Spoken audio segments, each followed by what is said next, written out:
प्रिय मित्रों, 400 साल की गुलामी तथा 40 वर्ष की मरुभूमि यात्रा के बाद इस्राएली जनता प्रतिज्ञा देश कनान की सीमा पर एकत्रित हुई है।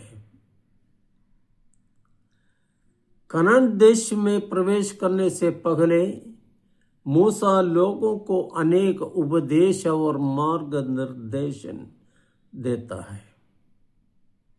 उस दौरान वो कहता है कि नए देश में यदि तुम्हारा कोई भाई कंगाल हो जाए तो तुम उसके प्रति निर्दय न हो और उसकी सहायता करने के लिए अपना हाथ बंद मत रखो, बल्कि जरूरत हो तो उसे खुले हाथ उधार दो।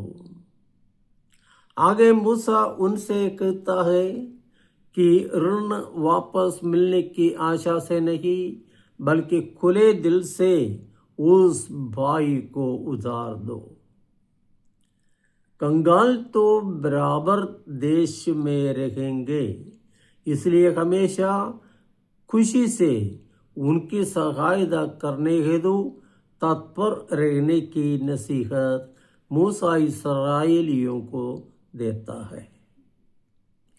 धार्मिक इस्राएली प्रस्तुत आदेश का निष्ठा से पालन करते थे। पुराने विधान के टोबित के ग्रंथ में वर्णित टोबिया महादानी एवं धार्मिक पुरुष था। इसके कारण विपरीत परिस्थितियों का आत्मविश्वास के साथ सामना करने की कृपा उसको और उसके पुत्र टोबित को ईश्वर से प्राप्त हुई। उस पिता पुत्र से स्वर्गदूत रफाएल ने जो बातें कही वो हम लोग सदा ध्यान में रखें तो अच्छा है। दूत ने कहा, भलाई कीजिए और बुराई आपके पास नहीं फटकेगी। प्रार्थना तथा उपवास और भिक्षादान तथा धार्मिकता उत्तम है। दुष्टता से संचित धन संपदा की अपेक्षा धार्मिकता से कमाया हुआ थोड़ा धन भी अच्छा है। भिक्षादान स्वर्ण संचय से श्रेष्ठ है। भिक्षादान मृत्यु से बचाता और हर प्रकार का पाप हरता है। अब हम संत पौलुस के शब्द सुने। आदिम कलीसिया में एक दूसरे की सहायता करने की इच्छा बहुत तेज थी। यरूशलेम की कलीसिया एक भयंकर अकाल की चपेट में थी। यह जानकर अन्य देशों के विश्वासी समूहों ने धन इकट्ठा करके वहां भेजा। इसका नेतृत्व संत पौलुस ही कर रहा था। इस संबंध में पौलुस कुरिन्थियों को लिखता है कि तंगहाली में रहते हुए भी मक्केदुनिया की कलीसियाओं ने बड़ी उदारता का परिचय दिया है। उन्होंने अपने सामर्थ्य के अनुसार बल्कि उससे भी अधिक चंदा दिया है। इस चंदा दान का आधार समझाते हुए पौलुस कहते हैं, आप लोग हमारे प्रभु यीशु मसीह की उदारता जानते हैं। वो धनी थे, किंतु आप लोगों के कारण निर्धन बन गए, जिससे आप उनकी निर्धनता द्वारा धनी बन जाए। जरूरतमंद भाई बहनों के लिए अपनी शक्ति के अनुसार दान देने की नसीहत पौलुस देता है।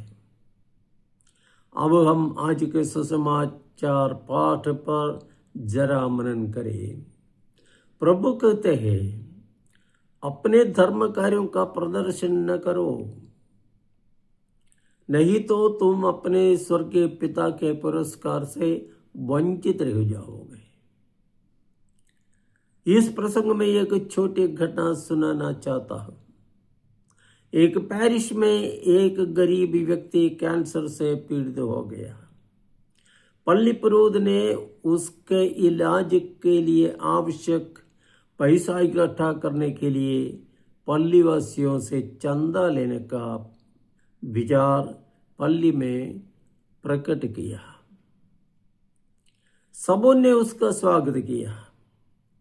तदनुसार फादर 4-5 लोगों के साथ चंदा लेने निकले।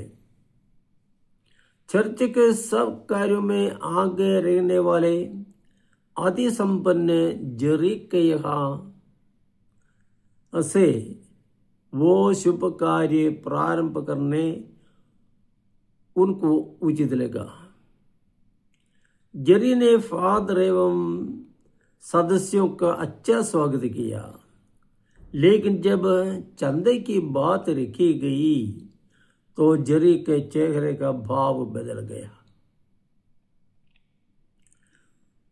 उसने साफ कहा, फादर, इससे मेरा क्या फायदा है? सबको एक दिन मरना है। ये मरीज भी मृत्यु के नजदीक पहुंच गया है। इसके लिए मैं क्यों अपना पैसा नष्ट करूं? आपके स्कूल में एक बिल्डिंग बनाना हो तो बताइए, मैं पूरा पैसा दूंगा। शर्त इतना ही है कि मेरा नाम वहां लिख देना। अगले साल का त्योहार धूमधाम से मनाने का पैसा मैं दे दूंगा। मैं नाम कमाना चाहता हूं। बेकार में पैसा फेंकना मेरी नीति नहीं है। अब हम प्रभु का उपदेश फिर से सुने। जब तुम दान देते हो तो तुम्हारा बायां हाथ यह न जानने पाए कि तुम्हारा दायां हाथ क्या कर रहा है। तुम्हारा दान गुप्त रहे और तुम्हारा पिता जो सब कुछ देखता है तुम्हें पुरस्कार देगा। एक सत्य हम सदा याद में रखें, हमारा जीवन, हमारा धन, हमारी बुद्धि, हमारा सौंदर्य और हमारी सारी क्षमताएं ईश्वर से दान रूप में प्राप्त हुई है। एक सेकंड में यह सब कुछ हमसे खींच लिया जा सकता है। राजा लोग मारे गए हैं, धनी लोग भिखारी बने हैं, सौंदर्य पर डींग मारने वाले विरूप हो गए हैं। अहंकार और स्वार्थ किसी को अंधा न बनाए। आइए हम अपनी बुद्धि, संपत्ति और क्षमताओं से दूसरों को जिनके पास इनका अभाव हो संपन्न बनाए। तब हम ईश्वर से पुरस्कृत हो जाएंगे। जय यीशु।